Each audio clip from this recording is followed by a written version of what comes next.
역류성 식도염은 위안의 내용물이 식도를 지나 목으로 올라와 흉부 자결감, 신물과 같은 증상을 일으키는 질환입니다. 역류성 식도염은 주로 아침을 거르는 젊은 층 또는 운동을 하지 않고 복부 비만이 있는 중년층에서 많이 나타나며 역류성 식도염이 지속될 경우 기도에 염증을 일으킬 수도 있기 때문에 빠른 시일 내에 치료를 요합니다. 증상이 심하고 오랜 기간 지속이 될 경우 드물지만 식도암으로 진행할 수도 있으며 국내 역류성 식도염 환자가 4년 사이에 2배 가까이 증가하여 문제가 되고 있는 질환입니다.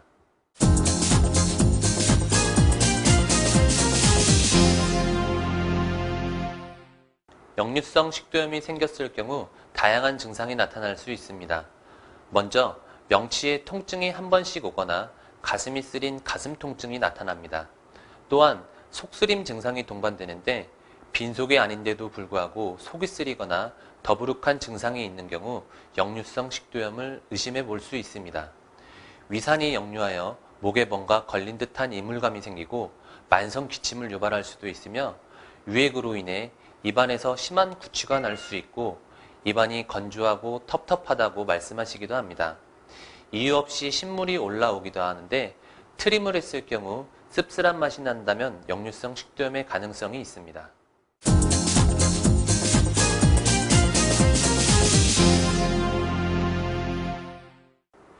역류성 식도염을 치료하는 방법은 생활습관 및 식습관 개선과 약물 치료 방법으로 생각해 볼 수 있습니다.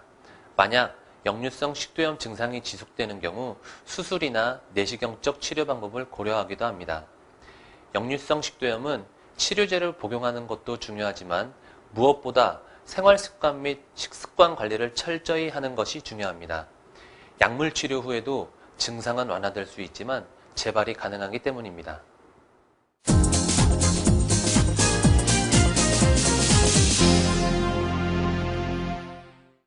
커피, 녹차, 홍차와 같은 카페인 음료나 기름진 음식 등의 섭취, 음주 흡연은 식도 괄약근을 이완시켜 위산 역류가 발생할 수 있기 때문에 피하는 것이 좋습니다. 탄산음료는 트림을 유발하여 위산 역류를 촉진시키므로 가급적 드시지 말고 과식을 피하고 음식은 소량을 자주 드시도록 하며 식사 후 바로 눕는 습관은 피해야 합니다. 취침 전 3, 4시간 전에는 음식을 금하는 것이 위산 역류를 막는 데 도움이 될 수 있습니다. 또한 식도염이 심하거나 야간에 증상이 있는 경우에는 15cm 이상의 베개를 사용하는 것이 좋습니다.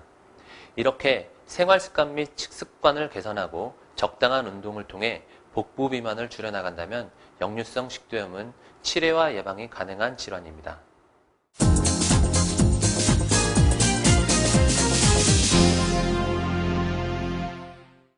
생활습관 및 식습관 관리를 통해 역류성 식도염을 예방하기 위한 노력하는 것이 무엇보다 중요하며 다음과 같은 증상이 있을 경우 위내시경 검사를 반드시 해보아야 합니다.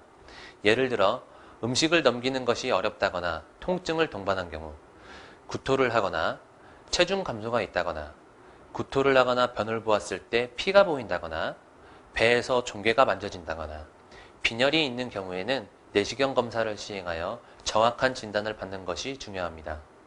역류성 식도염이 조금이라도 의심된다면 증상이 악화되기 전에 치료가 필요합니다. 치료하지 않을 경우 오랜 기간 지속되고 그로 인해 다양한 합병증을 일으킬 수 있기 때문에 증상이 심해지기 전에 정확한 진단과 치료가 필요합니다.